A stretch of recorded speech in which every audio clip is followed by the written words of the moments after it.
Ya halo teman-teman, saya ucapkan selamat datang di channel Rufus Boel. Ini channel saya sendiri ya teman-teman ya. Ini wajah saya dan inilah saya.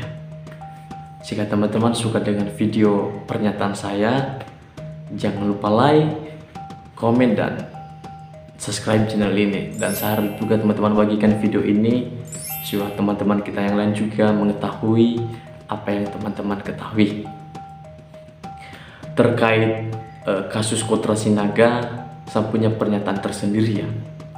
Kenapa saya menjawab kenapa saya punya pernyataan tersendiri ya? Karena saya merasa orang Nias gitu.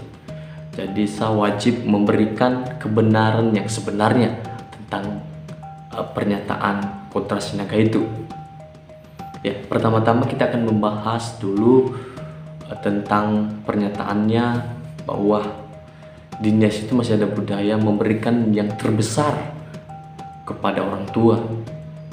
Ya, tentunya teman-teman sudah mengetahui maksud dari pernyataan tersebut. Contohnya seperti ini, ketika saya menikah dan istri saya ini malam pertamanya saya serahkan kepada bapak saya gitu, kira-kira seperti itu. Ya. Dan dia juga mengatakan bahwa itu sudah sudah menjadi budaya bagi suku Nias gitu. Saya sebagai orang Nias dan asli suku Nias jelas-jelas menolak pernyataan tersebut ya, karena memang tidak ada budaya seperti itu di Nias gitu ya. Bahkan ada beberapa organisasi yang ada di Nias yang membantah pernyataan Kotra itu, seperti HIMNI ikut membantah pernyataan Kotra Sinaga.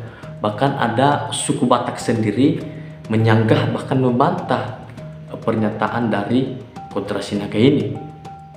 Bahkan dari Madura juga ada yang ikut membantah pernyataan Kotra Sinaga ini gitu. Dan itu membuktikan bahwa apa yang diungkapkan oleh Kotra ini sebenarnya tidak ada dalilnya sama sekali, tidak ada kebenarannya sama sekali. Lalu kenapa muncul isu seperti itu gitu? Kenapa bisa aja ada ide seperti itu dalam pikiran Kotra Sinaga gitu? Gimana kok bisa ada dalam pikirannya? Gitu. Itu kan yang menjadi pertanyaan kita. Ya. Menurut saya sendiri itu kan isu-isu yang sudah lama sebenarnya. Ya. Isu yang sudah lama beredar ya. Bahkan kita tidak tahu kenapa ya bisa isu itu ada gitu. Saya sendiri nggak tahu dari mana asal usul isu itu berada gitu, muncul gitu. Saya sendiri nggak tahu. Atau seandainya ada masalah pribadi ya, masalah pribadi saudara Kotra Sinaga ini dengan orang Nias, hendaknya kan tidak dibawa dalam ranah suku budaya orang Nias itu sendiri gitu. Ya. Dan saya sendiri tidak menyangka gitu ya, seorang Kotra Sinaga gitu ya, bisa mengatakan hal seperti itu gitu ya. Dan Kotra ini sebenarnya orang berpendidikan deh, orang berpendidikan ya, namun karakternya seperti itu.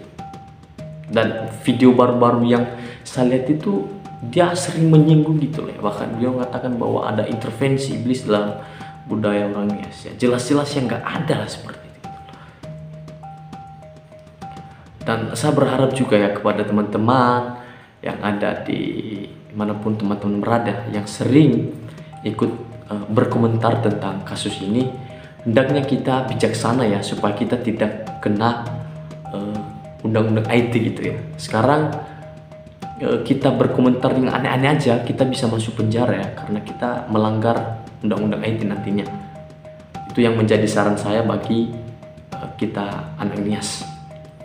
Terus, dan saya juga berterima kasih kepada teman-teman kita orang Nias yang sudah berjuang untuk melaporkan Kotra ini kepada pihak yang berwajib. Dan akhir-akhir ini saya sering cek ke Google browsing teman-teman ya, bagaimana perkembangan kasus ini, dan sampai sekarang saya belum mengetahui kepastian dengan jelas ya, karena kita hanya mencari informasi dan saya memberikan informasi yang saya tahu gitu. ketika saya cari dan saya belum menemukan apa-apa gitu ya tentang perkembangannya. Tetapi kita berharap kedepannya ada pernyataan dari pihak kepolisian tentang kasus Kotra Sinaga ini. Ya, itu aja yang menjadi tanggapan saya tentang kasus Kotra Sinaga ini ya. Kita berharap supaya kasus ini cepat selesai dan masalah ini sudah tidak ada lagi gitu.